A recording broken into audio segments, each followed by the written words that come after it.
यांनी गेल्या मागील 2.5 वर्षाच्या काळात आणि या 1.25 वर्षाच्या काळात जो विकासाचा झंझावात चालवला होता, त्या लाडक्या बहिणींचे लाडके भाऊ नामदार शिंदे साहेब, आपल्या जळगाव जिल्ह्याचे पालकमंत्री, ज्यांनी शिंदे साहेबांचा जो झंझावात होता विकास कामांचा, तो पाणी पुरवठ्याच्या रूपाने महाराष्ट्रभर पसरवला आणि जळगाव जिल्ह्याचे पालकमंत्री असताना विकासच विकास झाला।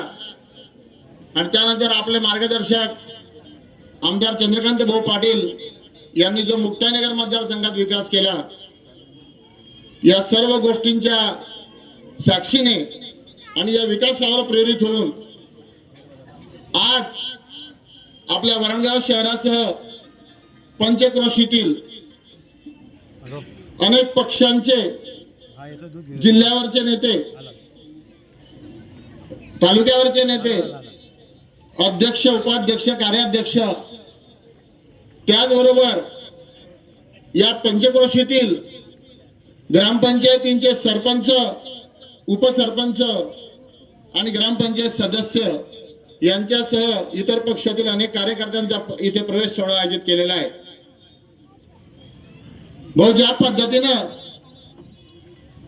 आपल्या या राज्यामध्ये निवडणुका झाल्या, त्यामध्ये शिवसेनेला जो स्ट्राइक रेट मिळाला, त्यावर बरेच लोक प्रेरित झाले, विकासाला प्रेरित झालेले आहेत। लोकांना विकास पाहिजे आणि खरी विकासाची गंगा शिवसेना लोकांपर्यंत पोहोचवू शकते याची लोकांना खात्री झाली आहे। त्यातूनच आजचा हा प्रवेश सोहळा घडून आलाय।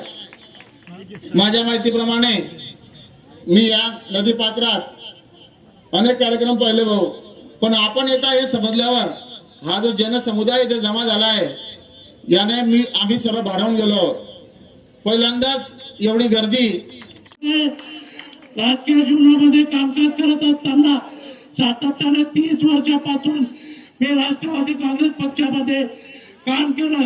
राष्ट्रवादी काँग्रेस पक्षामध्ये काम करत असताना 2 वेळेस ग्रामपंचायत सदस्य झालो, उपसरपंच झालो, जिल्हा परिषद सदस्य झालो, नगरसेवक झालो आणि आता शिवसेनेच्या कृपेने परत नगरसेवक झालो। त्याबद्दल मी शिवसेनेचं ऋण माझ्या आयुष्यात मिळू शकणार नाही। निश्चितच या ठिकाणी सांगत असताना दुःख देखील वाटते की ज्या घरामध्ये मी वाढलो, ज्या घरामध्ये मी लहानचा मोठा झालो, जे घर वाढलं पाहिजे, तो पक्ष वाढला पाहिजे, यासाठी मी जीवाचं रान केलं। सर्व जाती धर्माच्या लोकांना सोबत घेऊन पक्ष वाढवला। परंतु पक्ष वाढवत असताना आताची नगरपालिकेची जी निवडणूक झाली, त्या निवडणुकीमध्ये स्थानिक नेत्यांनी पाहिजे त्या प्रमाणामध्ये आम्हाला सहकार्य केलं नाही। उमेदवारी देत असताना आम्हाला सांगितलं गेलं की तन आणि मन आणि धनाने आम्ही तुमच्या सोबत राहू, गावागावात प्रचार सभा घेऊ, परंतु तसा कुठल्याही प्रकारचा प्रतिसाद आम्हाला या ठिकाणी त्यांच्याकडून मिळाला नाही। त्यांना ज्या वेळेस आम्ही सभेला बोलवलं,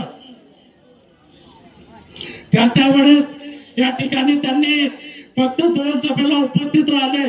ते स्वतःला महाराष्ट्र राज्याचे नेते म्हणून घेता ते फक्त 2 ठिकाणी आले। कालांतराने त्यांना 3ऱ्या वेळेस आम्ही फोन केला, त्यावेळेस त्यांनी सांगितलं की मला मुक्ताईनगर मध्ये लक्ष घालावं लागेल। त्या ठिकाणी राष्ट्रवादी काँग्रेस पक्षाचा अधिकृत उमेदवार नव्हता, त्या ठिकाणी त्यांना लक्ष घालायला वेळ होता। परंतु वरणगावमध्ये 21 उमेदवार हे राष्ट्रवादी काँग्रेस पक्षाचे उभे असताना इथे कुठल्याही प्रकारचा त्यांनी वेळ दिला नाही। दुर्दैवाने मी तर असं म्हणेल की सर्वच उमेदवाराची त्यांनी राजकीय हत्या या ठिकाणी केली।